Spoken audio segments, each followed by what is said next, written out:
أهم رأي اليوم فيما يحدث، أهم رأي الذي سيسجله التاريخ في حقيقة الأمر،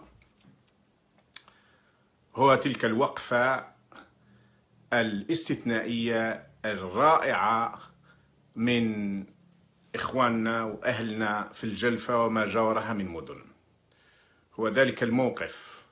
التاريخي الذي سيكتب عليه التاريخ ويتوقف عنده عندما يأتي للحديث عن هذه الثورة التي تسميها العصابة الأزمة.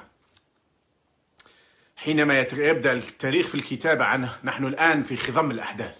نحن الآن في وسط المعركة، نحن الآن قد لا ننتبه كثيرا لبعض القضايا اللي هي بالغة الأهمية، لكن مع ذلك كم شدني ذلك الموقف الرائع من أخوال أولادي، يعني كم شدني ذلك الموقف الرائع من أولاد نايل وما جاورها من مدن، من الجلفة، مسعد، بوسعادة، بحبح، عين وسارة، آفلو، الأقواط، وحتى البيض وتيرت، وربما حتى قصر البخاري وغيرها من المدن المجاورة. كان بعض السفهاء ومعهم سفيهة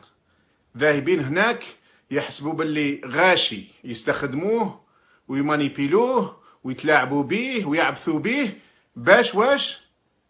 ماذا؟ يدعو للحرية، يدعو للعدالة، يدعو لتوزيع الثروة بطريقة مناسبة، يدعو لإسقاط العصابة، يدعو لتحرير البلد، لرفع الأيدي الإماراتية والفرنسوية والسعودية على البلد، يدعون لماذا؟ لدولة مدنية. لا، كانوا ذاهبين باش يبروسوا الرونجيرس نتاع من شباب، جنرالات شباب وصلوا وراهم مقدمين مشروع إلى آخره، حتى وإن كنا لا نتفق مع حكم العسكر في أي حال من الأحوال. لا، راح يقدموا يشيتوا بالرونجيرس لقايد صالح 27 سنة في قتل الجزائريين وفي نهبهم،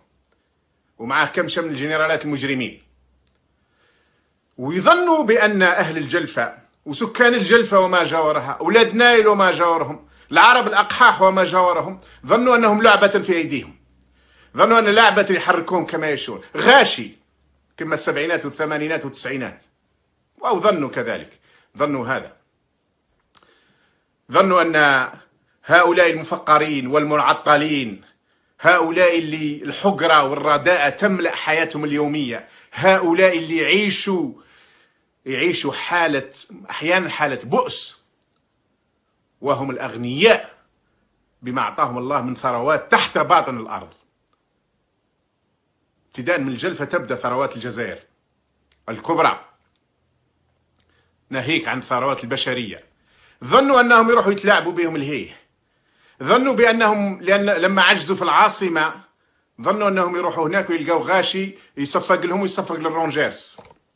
يصفق للجنرالات، وكان هذه الجنرالات فتحوا القدس، وكان هذه الجنرالات حروا المنطقة، وكان هذه الجنرالات ردوا فرنسا وردوا الإمارات من ليبيا، وكان هذه الجنرالات أنتجون السلاح،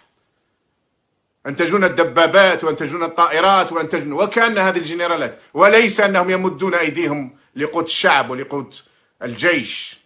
حي الله حرار الجلفة، حي الله حرار ولاد نايل، لقد لقنتموهم درسا حقيقيا لن ينسوه أبدا. ظن سفيه وسفيهة